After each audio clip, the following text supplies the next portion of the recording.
Welcome to Insights, a segment on the Daily Dose Plus. Today we are here with some wonderful guests. We have Mr. Imran Dabo, who is an advocacy specialist at the Center for the Study of Violence and Reparations.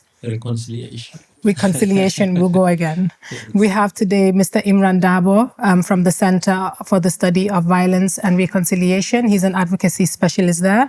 We have Fanta Sane, who wears many hats as of like the most of you, former with Gambia participants, and now she is with the National Youth Parliament as a senior program officer. And we have the Babu Karnyang with us today. How many hats do you wear? I don't even know how many hats we would say you wear, but many. But today he's with us and representing the Climate Action Network, and he's the regional coordinator there. Thank you guys very much for coming on board today. And we have a very interesting topic. I would say also very timely topic that speaks about national change, national development, and the different actors that drive that in our context today.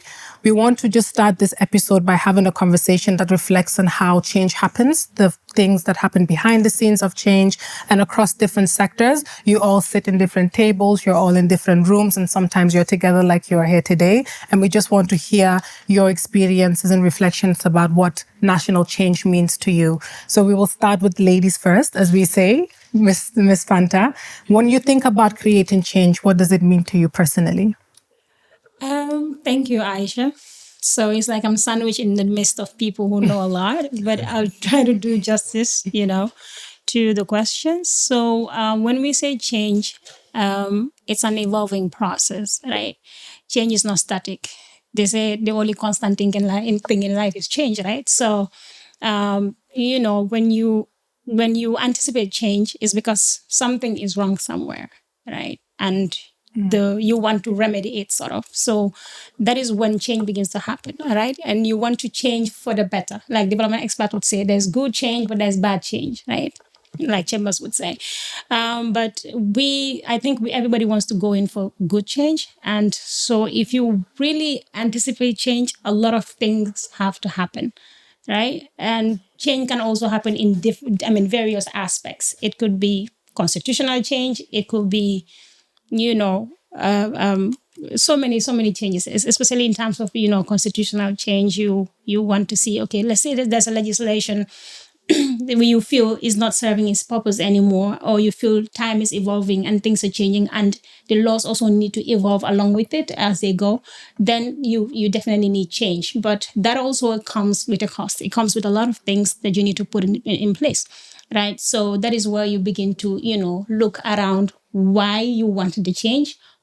First of all, recognizing where the error is or where that you seek to remedy, and then how you go on about it, right? But if you want to do that, change is also not attainable on your own, right? You need certain people, you need stakeholders, you need certain resources as well. Like I'm saying, like I'm putting it in a constitutional perspective, you need people who know the subject matter, you need people who can also amplify, so it's a lot of people involved in the process. So if you really want to attain change, you really have to first, do an introspection of whether you can achieve this and what the problem is before you can move forward. So yeah, I think essentially that is what it would mean for me. Yeah, you bring in some very important points. And what my key takeaway from what you've just said is that change comes when you realize that there's an issue. But then when you see that issue, you need to analyze it. You need to pause to figure out what it was before you implement change. And it speaks to the strategic lens that we should have when we're actually advocating for change. I'll give it to you, Mr. Imran. How do you see change personally? Yes, so I think that as human beings, we exist in an environment, and the environment has various different aspects to it. So, for example, political aspect, economic aspect, social aspects, and these are not constant, as she said. So they change. And so as they change, we also have to learn to change and to move along with them, but towards a better direction than what our experience. So because also as these things change, our experiences and the knowledge that we gain from observing those changes, we are expected as human beings to build on those experiences to do better. And I think for me that is what changes. And So in this context, I will think about the Gambia, for example, after going through two previous governments, and both, of course, you can look at and find errors and mistakes in the way we've gone around the political issues, the economic issues, the social issues. We in 2016 now had another chance again to change again towards another direction, and that required us to look at a lot of different things, and trying to improve by learning from the past, which is my area of work, transitional justice. That's what it aims to do, to learn from the past, to make sure we build a better future, and also make sure we don't repeat errors from the past. But there's another aspect to it that also, the writer Tolstoy talks about, that everybody thinks about changing the world, but nobody thinks about changing themselves. So I think change is both at an individual level also, but at a systemic level as well. And I think a lot of the time we looking at the system, the bigger picture, and wanting it to change, but the building blocks are not changing. And in the Gambia, I think that's our biggest struggle in terms of change. We want to change the system, we want to change the environment we live in, but we never kind of introspect. We don't look at ourselves and have we really changed? Because if we haven't changed, we are the building blocks of the system. The system would never change. So in my view, for me, that's what change is all about. Yeah, I like how you've layered change, because I think when you are creating change, there are different levels to it. It's on the individual level. It's also on the organizational level, being the hats that you wear. Sometimes they might actually be different in the way in which you would go about it individually, or then the institution that you stand for. So, the philosopher Hegel, and he talks about this issue of dialectics, and his theories is always that in life there are always situations that create contradictions. So thesis, he says, and once they conflict, antithesis, then you have to learn from that, and that he again now goes to the third stage, which is synthesis. So you learn from those contradictions to build a new outcome, and from that outcome, new issues come up that contradict certain other issues, you again build. So like she said, change becomes a constant thing, but you always have to learn and build on what you have experienced, leave the bad and build on the good. Yes. Absolutely. This brings us to you, Mr. Nyang. How do you see creating change? What does that mean to you personally? Yeah, for me, first and foremost, change means transition for me from one stage to another. And of course, that stage is from the bad to the good most of the time. And also exactly agreeing with what my brother Imran said about, change starts with oneself. Because at the end of the day, what happens is we are the building block, we are the foundation of the system that we are in and the society that we are in.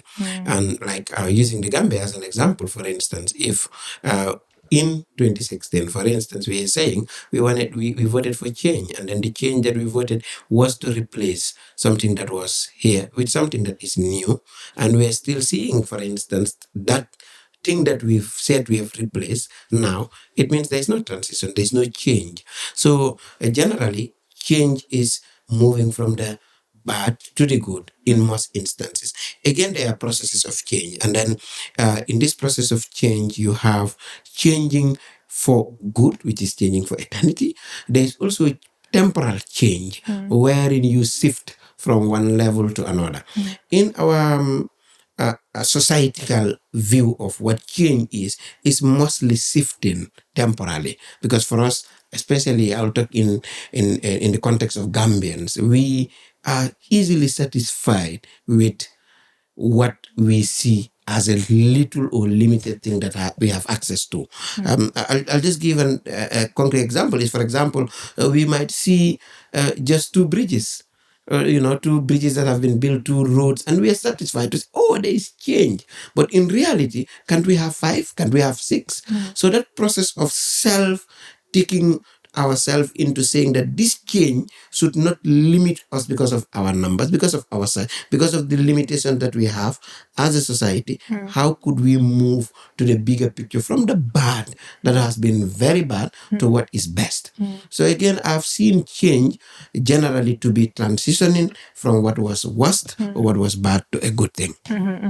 And you mentioned that in the context of the Gambia, when we're thinking about change, maybe we've not seen as much as what we would have anticipated, especially post Right. 2016. But what are some of the changes that you have realized in your sectors and in the tables that you sit in? Because I know that you were all working prior to 2016. There has been some changes. Has it been a conducive environment that we're in today where you're actually able to advocate for change maybe more freely than you were able to before? What are maybe some of those things that you have seen? And I would like us to describe a moment where you have been in a change movement and what you saw that materialize too. We can start with you. Yeah, thank you.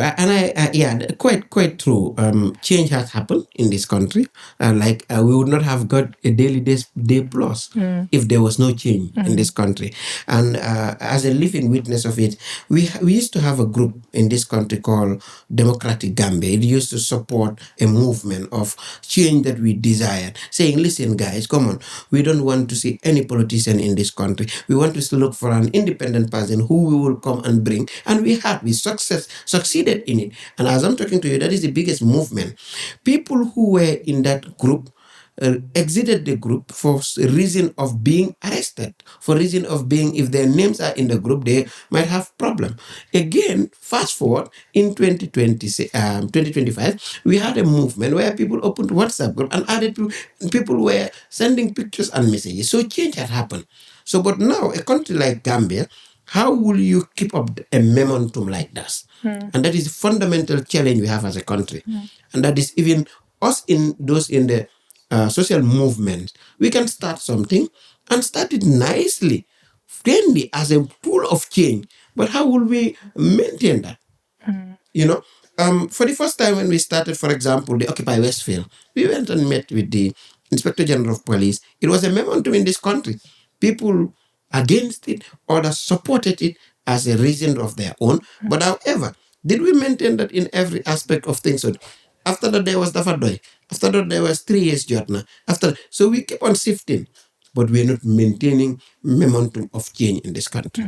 Yeah, and that is in all aspect of our society, both in the social movement and even in organizations and networks. We don't maintain momentums. So one of the pain points that we have when it comes to actually maintaining change, and as you mentioned, change is not just one thing that happens. It's a process, and it's an evolving process. It never actually stops. We're constantly changing individually, as you mentioned, but also in society and also globally. And you've mentioned momentum has been some of the challenges that we face here in the Gambian context when it comes to achieving that. One thing that I also want to note is that I think when we're thinking about creating change, we cannot create it in isolation or in silos. We need to open it up. Civil society organizations cannot create change alone. The government entities cannot create change alone. The private sector cannot create change alone. This change has to be interconnected, and all of our values and missions, they intersect in a sense. Do you think that one of the pain points that we actually face is the fact that we're not working together? I'd like to hear from you.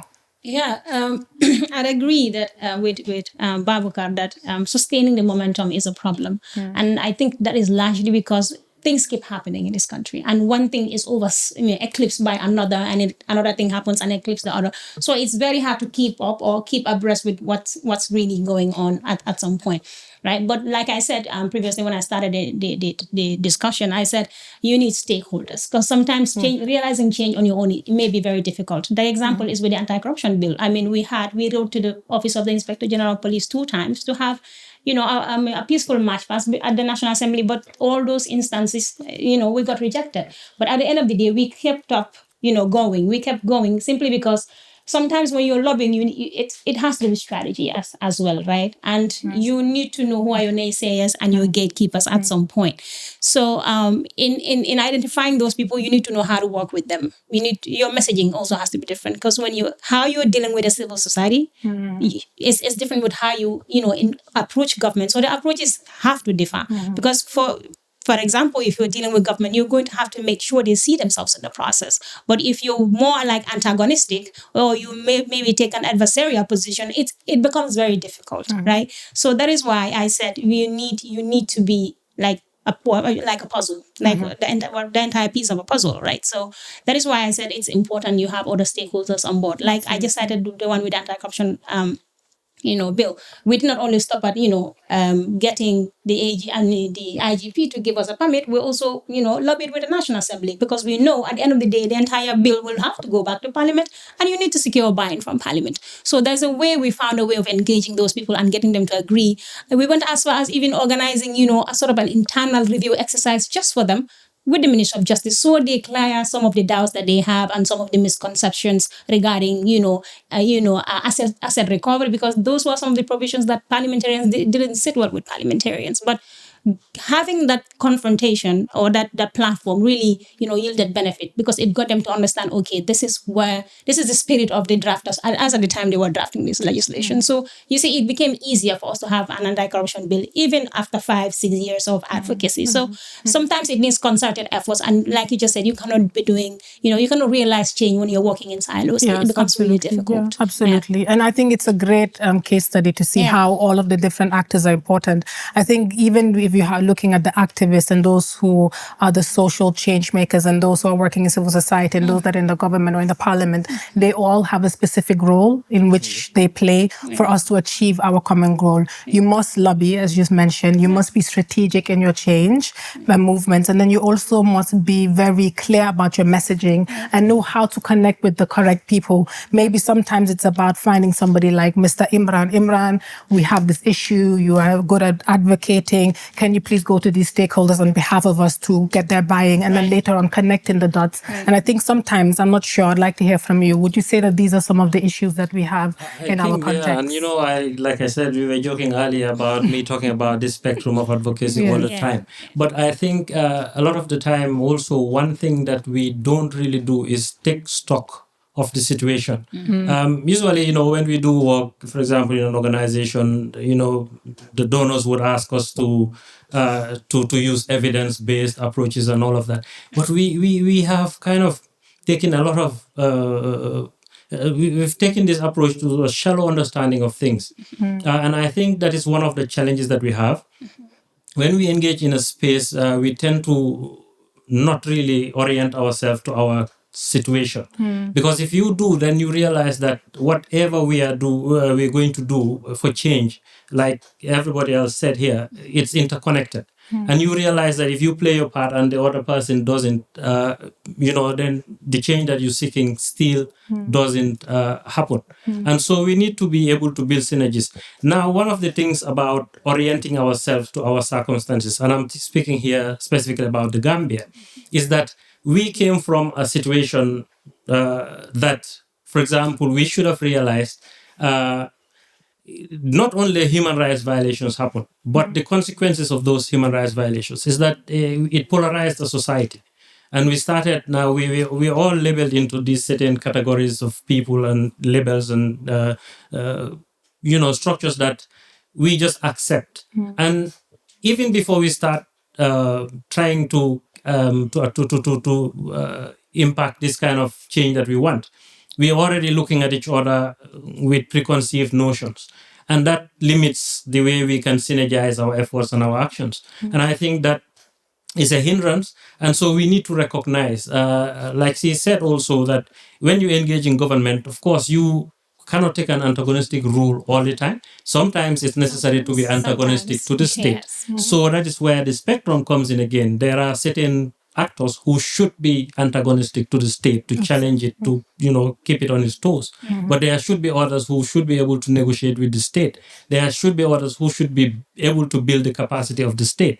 And that is the challenge. And I ramble on, but I also want to highlight that one of the challenges for me with change in the Gambia, especially, we're talking about 2016 to now, in this country, is that we really talked about change, but it's what Babukar said, that, there's change that is just shifting, like a pendulum, going forward, getting backwards, one step forward, one step backwards.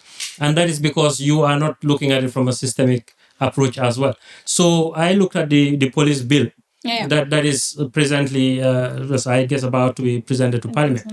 And if you look at it, the kind of powers it gives the executive, again, as particularly the president, I don't see any difference of that to what we have as a police bill now.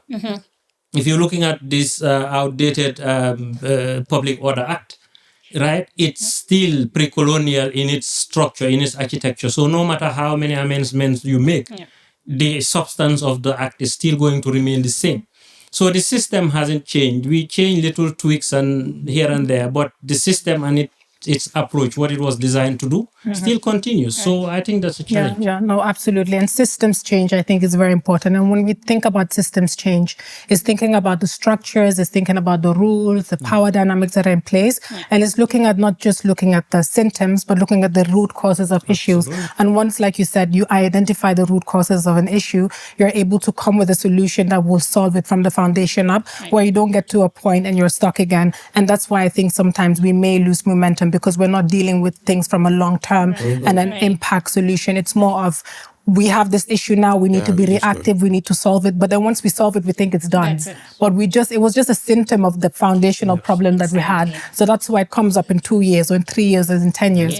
I think one thing that is also important I would like to hear from you is that who are the drivers of change? What I mean in that is in terms of the agenda setting of what needs to change. You talked about it's important to know what needs to change before we even start getting into it, right? How do we know what needs to be changed? How is it identified? For me, those that it affects most should also be the leading or the drivers of it, and then followed by the people that wants to support them. Because, Fanta was just talking about when you're advocating, you have strategies that you put in place. And I'll give you an example of things that happens in this country. I'm not sure you know of Gamcel.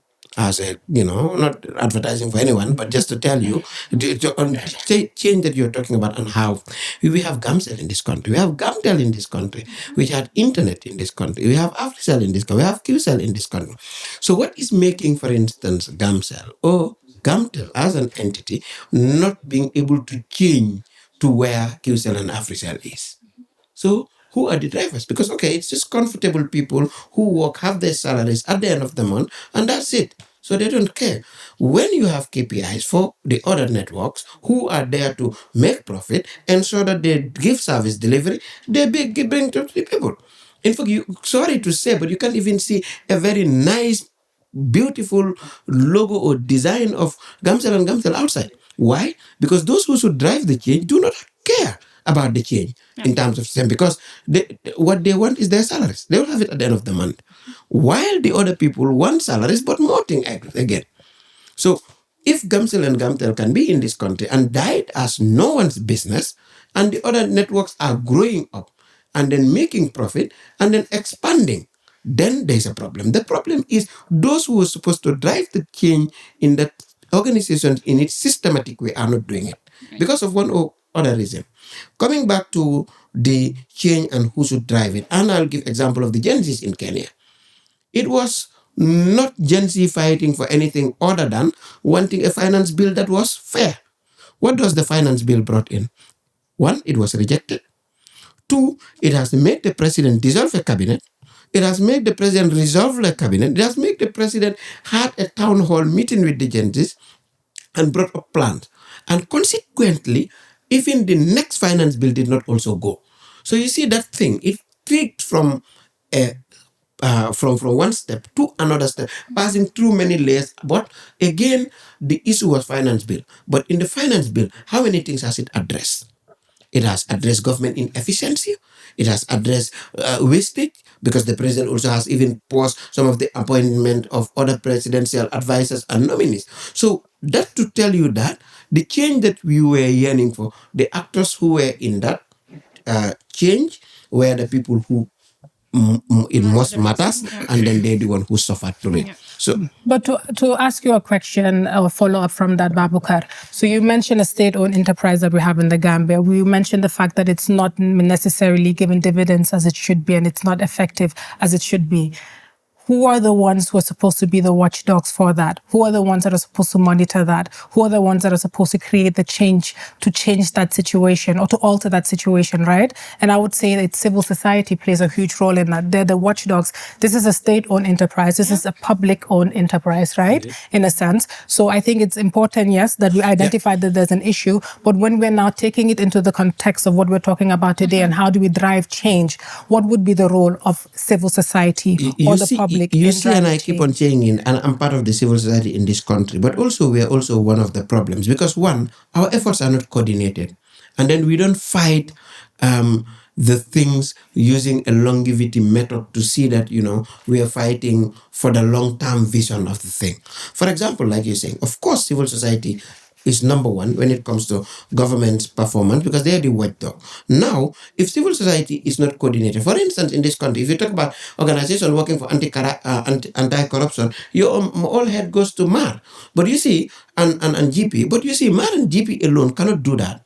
So there needs to be actors who comes and build networks and then build groups, and they can call it anyhow or anyway, and those groups now will serve as the watchdog going in full force with a number, not individual. Now, for example, we have a right to petition the National Assembly. And imagine 10 civil societies in the Gambia petitioning the National Assembly to call Gamtel and Gamcel and ask them why the underperformance. We are allocating funds every year in our national budget. What is the role of the National Assembly as a stakeholder in ensuring that they bring the 2026 budget to say, oh, Gamcel, no, remove it, because they are not bringing anything. Why? Because it's also, these are also steps that we are going to say. Civil society has a big role to play. And then the role that civil society should play is not only going to implement the projects, going to meet the people on the ground, but also these social needs that are here, that the people, that my grandfather in Fas cannot talk about, that my uncle in Pakao Njogu cannot. These are the things that us, the civil society, talked on their behalf. We've just completed the recent issue of the groundnut sales in this country. Until last month, it's rainy season this month. Some of the villages in this country have started raining, and some of them were not paid.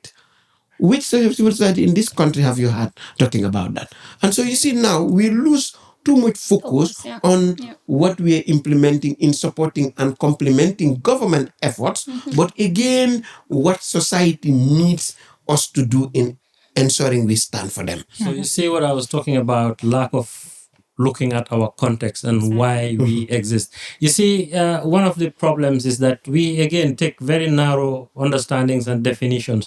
Civil society, and we take a definition from a textbook and we apply that. And one of the problems with that is that we don't have a bigger picture. We don't have a Gambian vision as like a civil society as a whole entity. So what tends to happen in Gambia is we will describe, again, we've put ourselves in these labels, like civil society that, for example, you say when we talk about corruption, oh, that's Marian's area, right? If it's transitional justice, oh, it's Will, it's Fantanka, it's Wave. So we've put ourselves in these little categories. What that does is it makes that civil society organization only think that the issue they are dealing with, again, is just transitional justice. Right. Transitional justice involves a whole lot of other things. Even corruption, it involves law, it has social implications, it has a whole lot of other components, which means other civil societies with different capabilities need to be part of that process. But if we now just assign these roles and narrow our vision to just applying for projects, and you know, I always critique the donor community for the way they also structure, but it's our issue. We need to really break away from that being just straight-jacketed into approaching things in a certain way. Right? A donor community organization comes and says, we are supporting transitional justice, or we are funding this or funding that. And we just accept that and we shape our concept nodes and our projects based on that. And we forget the bigger picture. And as long as we do that, then we are not coordinated. And as long as we are not coordinated, you know, all the different issues that we are trying to address are not addressed. Let's coordinate. Let's, you know, look to each other for synergy.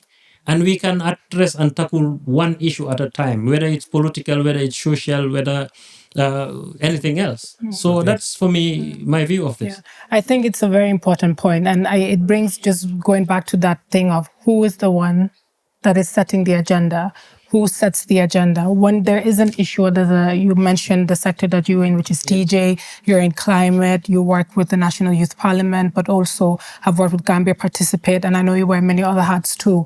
Who sets the agenda for the initiatives that you're working with? How do you and your various organizations say, okay, we see that there's a need right now, a societal need, where the farmers are not being paid. We see that there's a need where youths are unemployed. We see that there's a need where victims or survivors want reconciliation or reparations or whatever it is. Yes. Where do you guys get this from? How do you monitor? How do you come to the fact to conclude this is what the Gambian needs? Yes. Fanta. Yes. Back to where Imran stopped, I'll just pick up from there with the fact that we are, jacketed to, focus on one area. And it's that I think that is largely because most CSOs are thematic based, right? Let's say Gambia Party is based in work around anti-corruption, fiscal transparency, elections. So most times you see them working in those areas, right? Maybe NYP may be a little bit different because it's one of the, organizations that has, regional chapters across this country and representatives from across all these 53 constituencies and walk around. They have a more generic mandate, right? So maybe for NYP it's a little bit different, but for most civil society organizations, like when you say Will and Fantanka, you think about TJ processes. So I think it's because we're almost, we have a thematic area, we have thematic areas that we work on. That is why it is the case. That is why we're mostly focused on just those issues and not the some of these things that that come up most times, right? So so in terms of who drives, the agenda. I think, like Babukar said, it's the people it affects most, right? Okay, civil society would be there. Maybe sometimes we're not even directly affected, right? But because we exist in a community, because we exist in societies, whatever affects people definitely affects you. Can I interject? Yeah. So when you also, Babukar, maybe to comment there, in terms of the people driving the agenda, is that the reality on the ground here, where we are catering to the people? Is that the actual reality when it comes to social absolutely good no. movement? And I think I wanted to yes. comment. none of us here will agree on that. Yeah. Absolutely no. Yes. You see, let me just give you an example of things that are happening here. Let's say, and because we're in the rainy season, maybe I'll use the farmers as the example. And then, okay, as we are talking about even network, my organization has 2,000 members. CAN International. And in Africa alone, the one that I had in Africa has over 400 members in the entire continent in Africa. Now, each of these members has things that you do. Me, I just serve as the secretariat of those networks. And in the membership of CAN, which is well recognized as climate network, for instance, have human rights, have debt, have taxation, and we fight in every sector. And that's what Imran is only coordinated effort that we need to do to be able to have, for example, even Gambian civil society. And we have a civil society that when anything happens, we all go as a civil society. But when it comes to thematic, then we could choose individuals for them to go and then do those things. Now in this country, for example, and then you see now, again, rainy season is coming. What the first thing that you tell farmers is fertilizer. Oh, yeah. Who is driving the setting of fertilizers? Of course, we know, because those people come now with the driving of those fertilizers have destroyed our lands. Because we're using chemicals that are not good for the soil, and every year we bring those fertilizers, What is it bringing? Government is spending a lot more money in fertilizers when we could have used agroecology method to get dungs and whatever and CSOs, do organics. And there are people who are doing that in this country. Yes, you're absolutely right. And it comes back to the point of where in the beginning we talked about how it's important that the sectors speak to each other. Exactly. Because even in the Gambia, what you're talking about in terms of the chemical fertilizer, we have an organization or company called EcoSoil, and they work on organic fertilizer, and it's a Gambian organization. And they could work with their private sector, but still they can cater towards the need of the average Gambian, and they can be supported. And I think that civil society also plays an important role in connecting the dots and saying to the donor communities, oh, you want to work here, we have EcoSoil or we have whatever other organization that's in place. That's a huge part of what we need to do. So just imagine now the budget allocation for the subvention for the fertilizer. If you invest that in EcoSoil for 1 year, like we will have one good fertilizer, organic fertilizer, and then our soil will be preserved again in a better form. Right now in this country, you cannot, and we all know, why are we all struggling for the fertilizer? Because the soil composition is not good. So you have to mix it with a chemical for it to react and give it to something. So these are the things that we are faced with as a country. And then civil society's role is not only serving as the ticking box, okay, there's a donor, there's advocacy, there's meeting, no, but we also have a role to play in this advocacy by talking. by giving action, by providing services, by doing this and this. So these are our roles, and then we need to ensure that our roles are definitely seen as a civil society and not a spectator. And I think that's the whole idea of driving development, right? Again, we also realize that when donor organizations, donor countries come in, a lot of the time it's giving one hand and giving with one hand and taking with the other hand. These fertilizers, most of the time, we don't make them, right? They come from some industrialized country developing it and bringing it. And so there's an interest in now selling it to us as well. So us as civil society, of course, we have people who have expertise in understanding the challenges and the issues that come with using artificial fertilizer, right? But we also now are in communities where we understand that the communities need more fertile lands. So it is you now within that civil society environment to utilize your expertise, not only to, again, be a middleman trying to just arrange fertilizers coming in and advocating for fertilizer for the farmers, but to advocate for alternatives that are better. And so we need to really be thinking about these things, though. And I think we need to find ways of communicating, discussing some of the more general issues, even at the global level, for example, that impact our societies, agriculture, economics, social issues. Social media, like I complain nowadays, is also having a major impact on the mindsets, and that has an impact on development. So civil society needs to be able to come together, have some sort of forums where we can engage in honest conversation, take stock of our realities of today, both nationally but within the geopolitical environment as well, and be able to then determine how we, what agendas we are pushing, right? Rather than just following a trend that was predetermined. Right. And I think more so than ever in the climate that we're in, and when we're looking at the donor community and the landscape, funds are very scarce. I've had an episode where we talked about that also. The resources that we're used to having are not here anyway. I would say even in the last 6 years, we've experienced extreme donor fatigue in the Gambia, and I think also other neighboring countries have experienced the same thing. So when we're looking at change, when we're looking at national change, when we're looking at the actors in our context that are to drive national change, how do we get to it? Because there are many resources, some monetary, some technical, and others. So in your work that you do, when you see that there's a need for change, it's been identified, you've consolidated feedback from the various stakeholders, how do you now operationalize that change, Fanta? I think it's good that you just brought up the fact that there's a donor fatigue in this country, and that also leads us to understand that at this point in time, we really have to go back to the drawing board and really look at what we've got internally and operationalize. I mean, build on that to, suit what our current situation, because we do not have that influx of donor funding at this point in time, and we really need to develop as a country, right?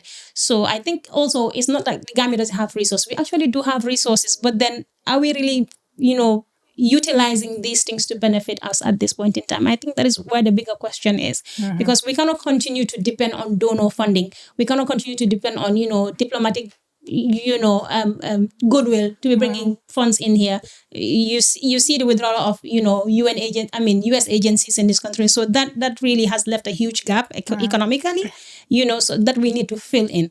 But in order to fill in those gaps, we need to really use our resources to be able to do that. Absolutely. How we do that? We have so many sectors. We have the waters here. We have agriculture here. So these are the things that can drive change in this country. Otherwise, I don't see any other way we can really use our resources to grow as a country. Absolutely. Right? I think actually you've been talking about an issue. I see on LinkedIn, for example, about the diaspora and its potential for change. Right. And it's, I think, something that we really, really, really need to look at. Instead of looking at them with fear because of course, the political fears that, I have to be honest. Really. A lot of the time, Honestly. people, have fears about the diaspora that are unfounded. But this is a demographic that really, when it comes to expertise, when it comes to all of the other issues that you capacity-wise, in terms of resources, in terms of knowledge, in terms of networks, Just so it's not they have remittances. all of that. Yes. So it's not it's beyond the remittances. remittances. Yeah. But again, Absolutely. you see, Yes. remittances, when we focus just, again, it's almost like the donor environment. Right. We keep being dependent on it because we expect it to be flowing. And when it stops, then we have issues. So we need to look at this demographic beyond just thinking about, what money or what remittance they're going to send back here, and see how they help us structure a society that it can be able to stand on its two legs, because Gambia really, we are not standing on our 2 feet, right? We so dependent is unbelievable. So we really need to have a conversation around that as well. Yeah. And you talked in the beginning, you said when we're looking at change, we look at it from an economic perspective, a political perspective, and a social perspective. And I would say the diaspora play roles in all of that. Economically, they play a role. Socially, they play a role, and politically, they play a role. So it's already beyond remittance. I don't think we can even say that the diaspora's biggest contribution to the Gambia is remittance. No. I think when we look at it historically, they've been key actors in social good movements in our country. They have spoken out loud when we on the ground were not able to speak out loud. They have risked the families that they have here, the ability to come back to their home countries because they want to speak out loud. And to really walk the talk is another thing, right? They put their... And even the technical expertise, yes, like Imran just highlighted, there's a lot of expertise in there, but they are not able to come give it here because of the environment at this point in time. But there's so much people with knowledge, and that's a brain drain for Gambia. We're Thank losing. you. That's a very important. That's an important term. Brain drain. I saw from this really quickly before you come in. I saw on LinkedIn recently. There's this study, the 2024 Charities Aid Foundation. They have a World Giving Index. And they looked at 30 countries. And they looked at these 30 countries, who gives back the most? Who do you think gives back the most? Gambia will be one of them. Gambia is top 5. Yeah. So we have Indonesia, we have Kenya, we have Singapore, Gambia is number 4, and Nigeria. I'm not surprised. And that's what exactly what I was talking to. Because remittance serve as a very big component of our GDP in this country. And not only that, it's also in the exchange rate. Because you see, last week, the Central Bank of the Gambia was supposed to have the MPC from the 28 to the 29. It's been shifted from the 11 to the 12. I'm so Imran didn't know. I'm so Fanta didn't know. I'm so Aisha didn't know. And he said these are issues, big issues in other countries where civil society will be asking, why? We're talking about inflation. We're talking about things. Why is the central bank shifting the dates for the MPC that they should tell us? And, it's by law that they will be giving every 2 months update. They're shifting it to an extra 2 weeks without no explanation. Go back to their website. You will see it has been shifted. But nobody asks this question. So now the questions of who should be doing now comes there. We also need to have our people educated on matters. And these matters is like, for example, us, so-called elites, so-called whatever they call us, are just confining ourselves into where we are. Like, somebody don't know. Okay, like, for example, and I keep on saying it, MPC, for example, the Monitoring Policy Committee meeting of the Central, how do that affect the farmer in Garawal? How do that affect the market seller in Serekunda Marse? Naka lam ko affecté parce que xamut ko. Lu ñu wax ko moy taxaw fofu in English joxe number. We have this, we've regulated, we have been doing from 17.5, we have reduced from. How will that affect that woman? So what can we tell that woman in Serekunda Marse that you see, lu ñu wax ci inflation moy li ak li. Bagage yi yokku nañ, dunda gi seer nañ, gis nañ ne jënda bi nu daan jëndee muy di buying power, di purchasing power am na lu nga xam ne moo si nekk lu nga xam ne amoon na si weer bi la mënuta am si weer bi. But you've never had that. It's just on TV where we talk in English. Probably everybody look at each other. The figures are there, the numbers are there. The same thing that you're looking at from an economic perspective. If I look at it from a legal perspective, Exactly. we discussed the constitution, but the ordinary Gambian really doesn't think about constitution and how it reflects on it. And the Until something consequences. happens The and the consequences. consequences are Of felt, it. The then they will consequence. complain about the consequences. But even then, it's difficult for them to connect it to the constitution.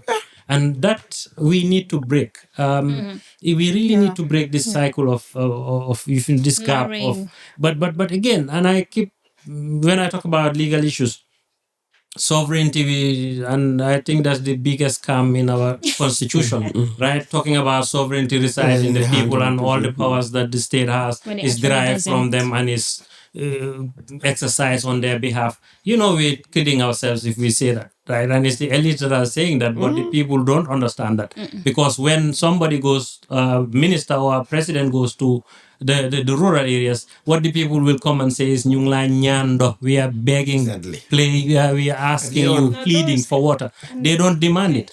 And so where is what we call a social contract? There's nothing like that. And I think that is a problem that needs to also be fixed. Addressed, yes. And that's a very important point. And Babukar, I want to take your question and throw it back at you guys because you guys are civil society actors. You all are in civil society spaces. You all have agency in this conversation when it comes to actually speaking for the people. Right. Civil society since 2016 has boomed in the Gambia. Yun musunta am civic space as we've had now. We have how many civil society organizations are registered? It's loads. So what have you guys done since 2016? Now we're almost in 2026. What has civil society done? Now I'm going back to you, Fanta, in the sense of you said we need to understand the issue. We need to acknowledge what we've done wrong in the past, and we need to have a path forward. So what is the path for civil society in the Gambia? Because I think we are very good at sitting and talking and theorizing and, having hypotheses about what needs to change and how we need to change it. But how do we implement it? How do we get momentum, as my good brother here talked about? How do we make sure we're strategizing about it? And how do we make sure it's from a holistic perspective and approach like you've talked about? How do we get to do it? What are the actions? What will you do, civil society? Walking the talk, Aisha. It like you just said, we've been theorizing for the longest time. Yes. We've been saying this is how it's supposed to be. This is what's not supposed to be done. But walking the talk is actually what's up at this point in time. I would want to, draw on Babukar's point with the fact that there's limited education. There's people don't understand. For example, the shift in the publishing of the monetary policy whatsoever. People don't understand what's really going on. So that is where the problem actually is. Because a shift in that has consequences, but how it affects their lives, their livelihoods, their incomes, they don't even know. So at some point, they cannot even connect to the issues. And when people lose touch with issues, they don't know how it affects them. They are good. So long as you am sakumano,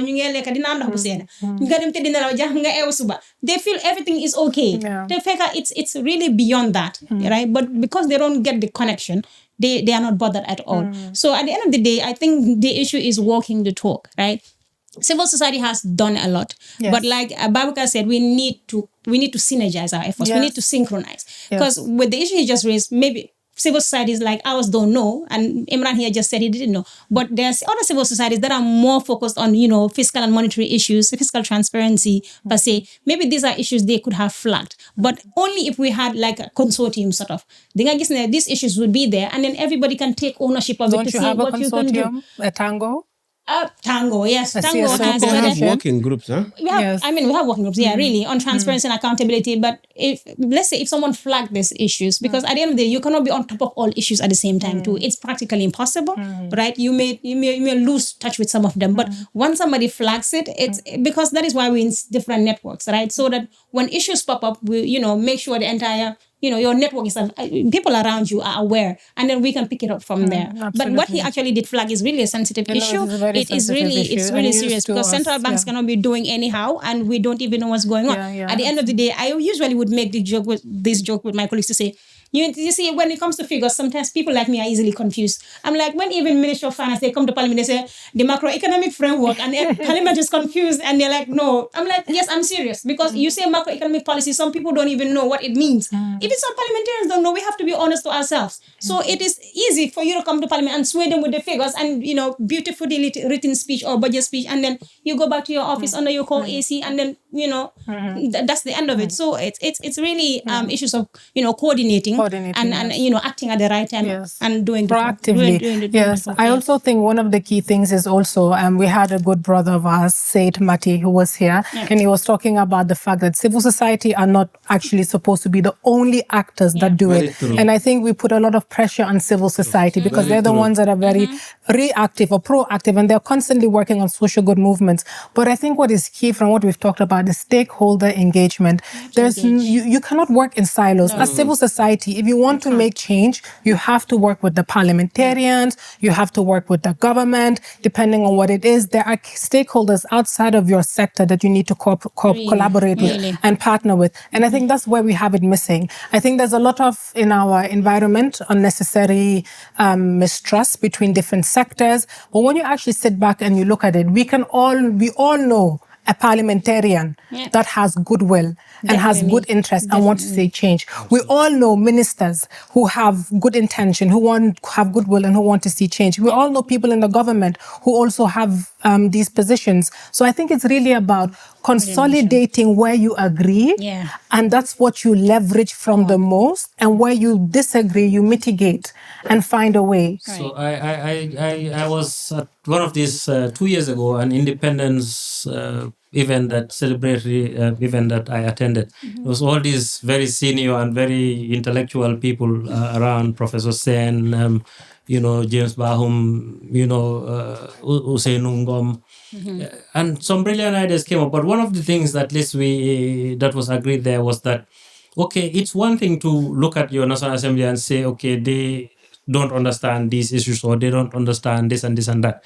But it is, if then that is the case, it is the job of those who think or that they have that capacity and that knowledge to prepare that information in a way that they can share with these others because they are the ones that are in the positions to act, and provide them with the necessary knowledge and information they need for them to do the right thing, instead of just pointing the finger and blaming. And that is one of the problems. But I think the issue of coordination also, and this is where I keep talking about this spectrum again, you need to recognize that whatever you're doing, however great that work is, unless there are others complementing it, it really is not going to have the kind of impact. And civil society has made a lot of things happen in the country. I'm sure there has been a lot of situations where the state would have done a certain thing a different way if civil society hadn't stepped in, or one of the civil societies hasn't stepped in.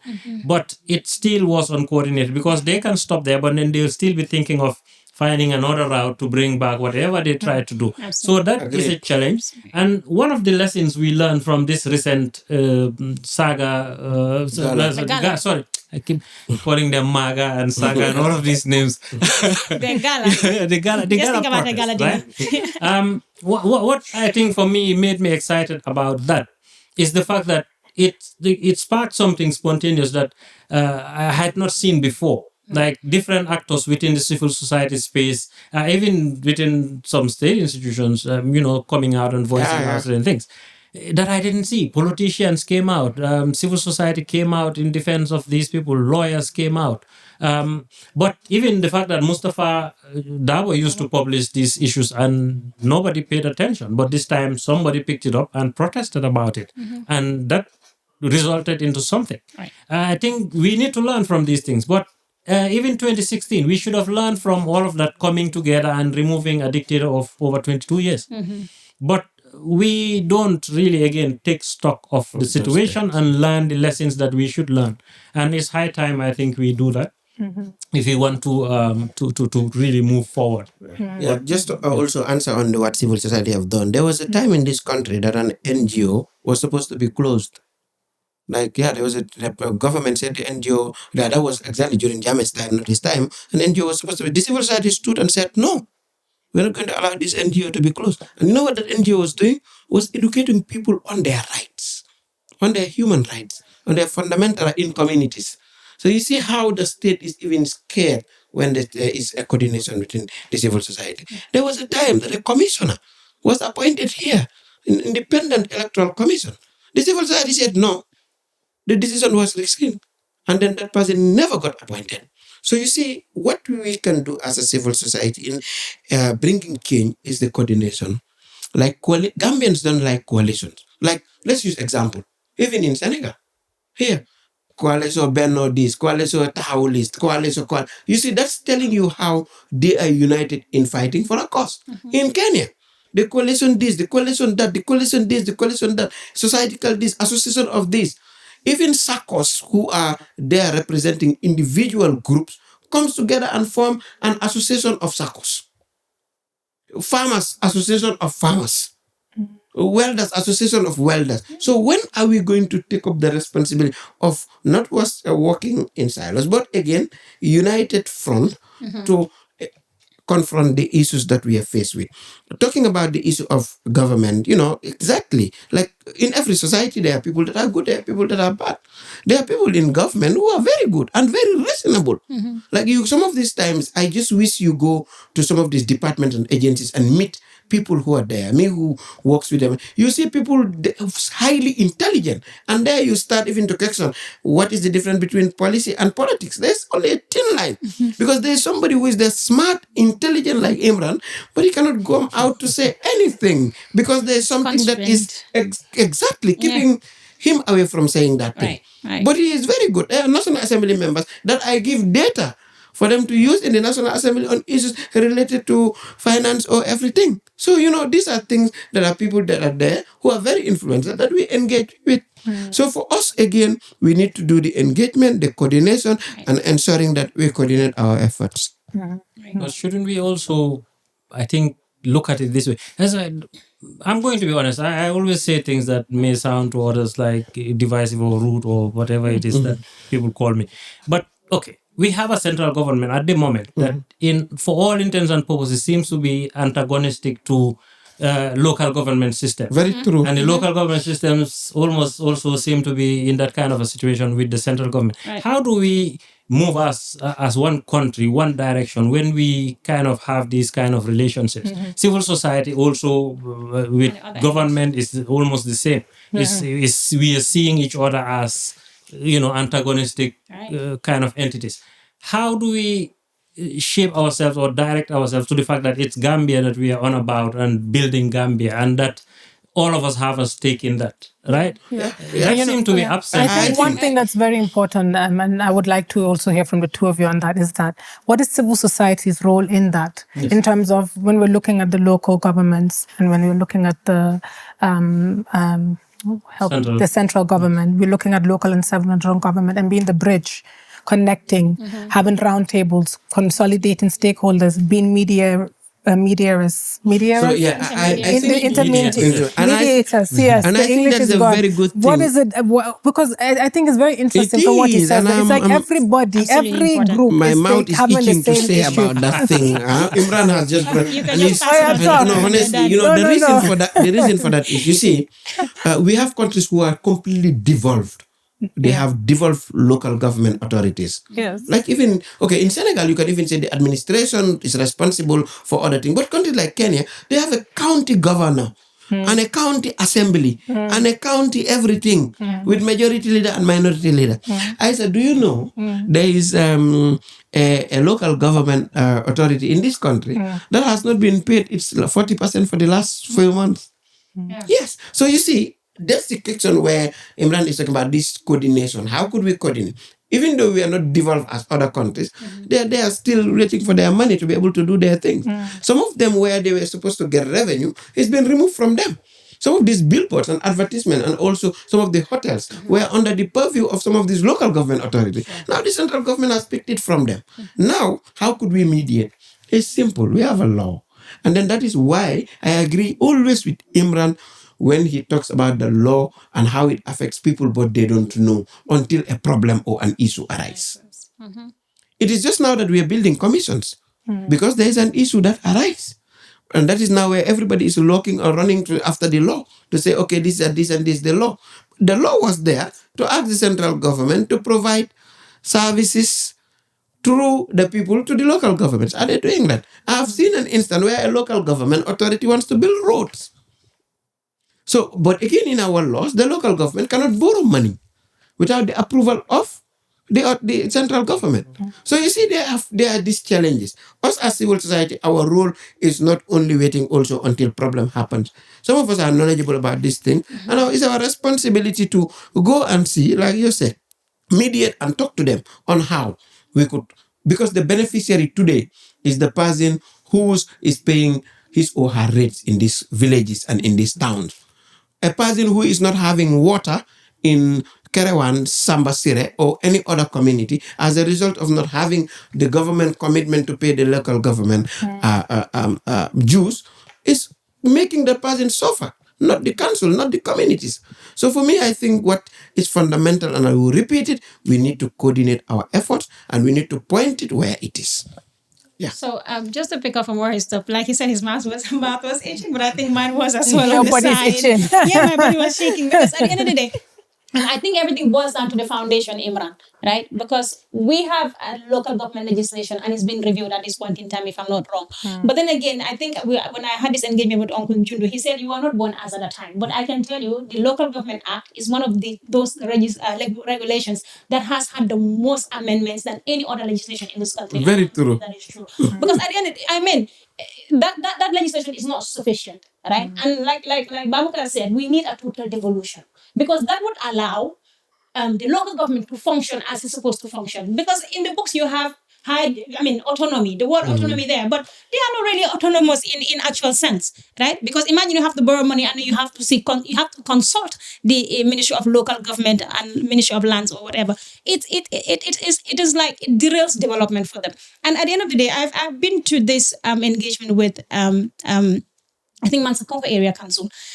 Sometimes they find it even difficult to have an interface with the people to let them know that this is our revenue expectation. But at the end of the fiscal year, this is what we collected. And these monies are not even enough to fund any development projects for you. Because remember, their budgets also operate twofold. They have recurrence, but they also have operational budgets or development budgets, right? So if they have to also cater for themselves, they have their work.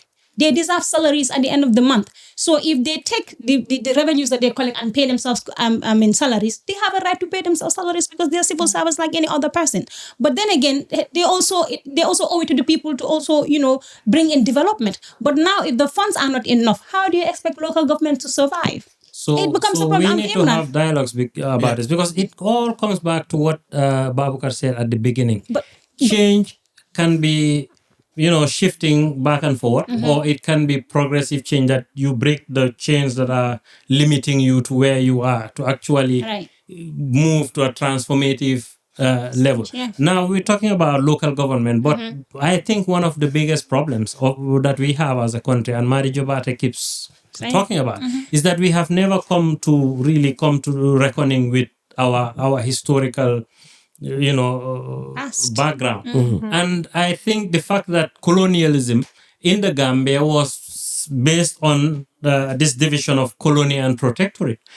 Our local government and current central government relationship reflects exactly that. So it's still the colonial architecture. True. And you just introduce different laws and you make it sound on the surface like it's democratic, but it's the same relationship. It's the central government, basically the colony, determining how whatever the chiefs were allowed to do.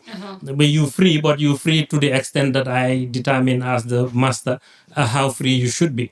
That relationship need to change, but the communities really don't understand this dynamic again, and that's again a role civil society and the whole, I guess, society needs to work on, getting people to understand how these kinds of governance systems we have affect their lives, because then they can demand for some sort of change.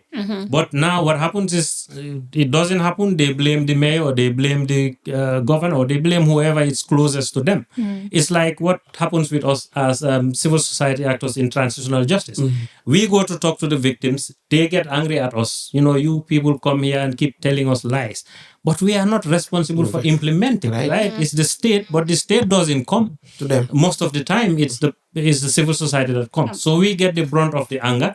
State we almost like a buffer for the state, so they can, delay and be slow, but they don't really face the wrath of the victims.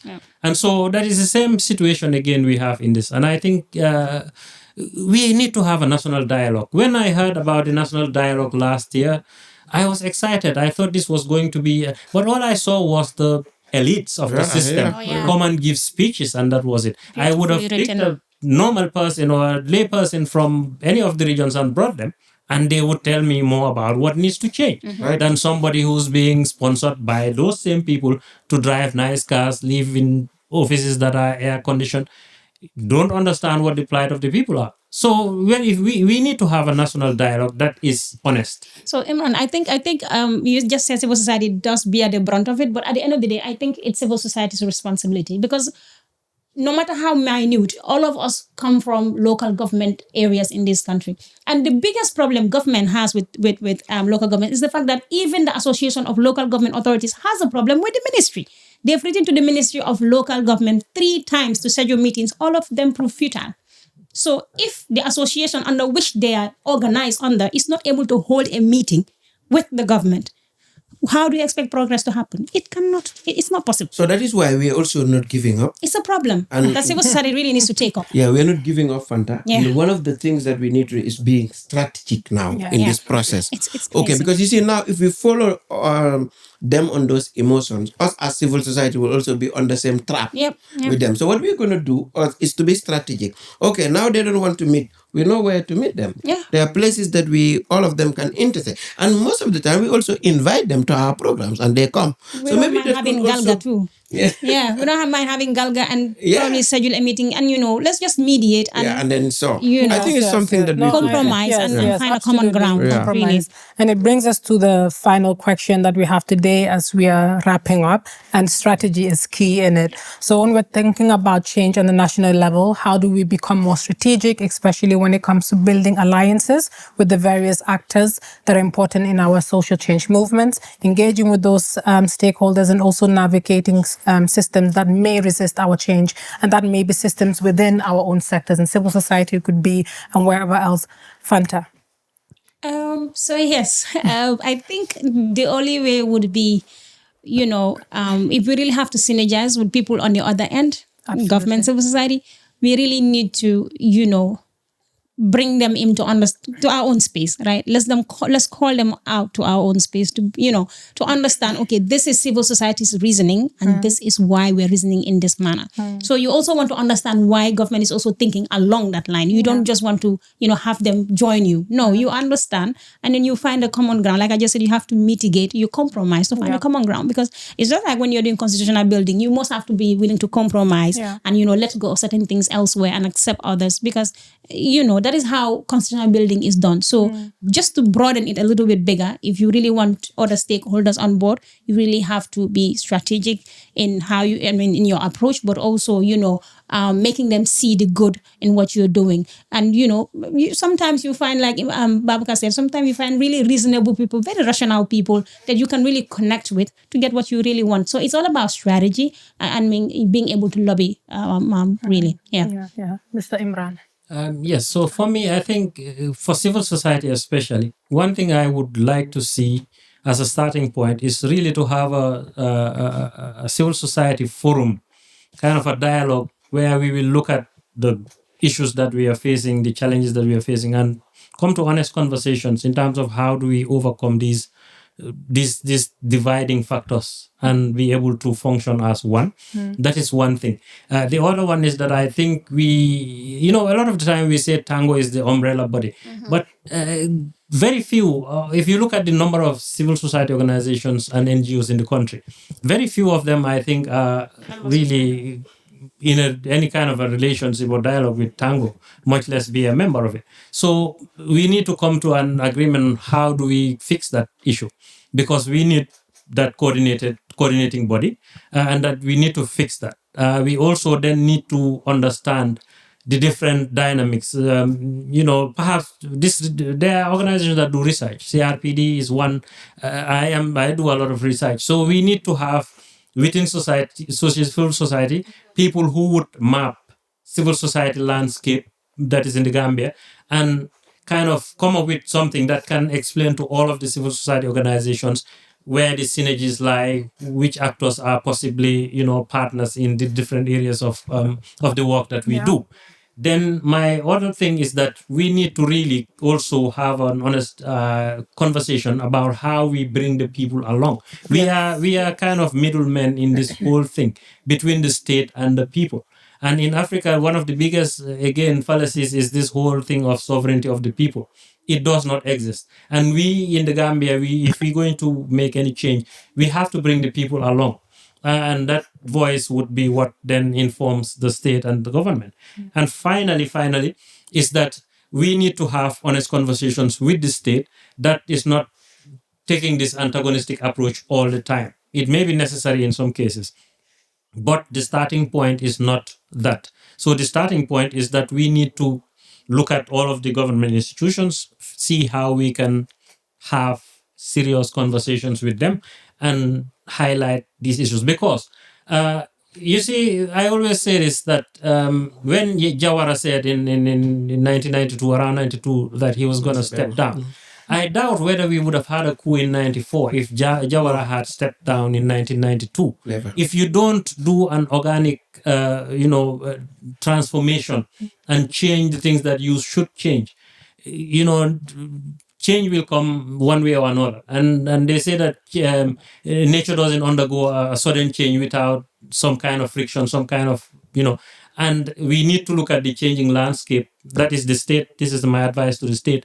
that the dynamics of the geopolitical dynamics have changed, regional dynamics have changed, the demographics in the country has changed, and you need to understand that if you want to take those old school approaches to this colonial architecture to governance, you're going to create frictions that none of us want in this country. So let's work together and change the country to the right, towards the right direction. Let's work together and change the country towards the right direction. I like that. So I will add on to that thing, and then I'll use these two approach.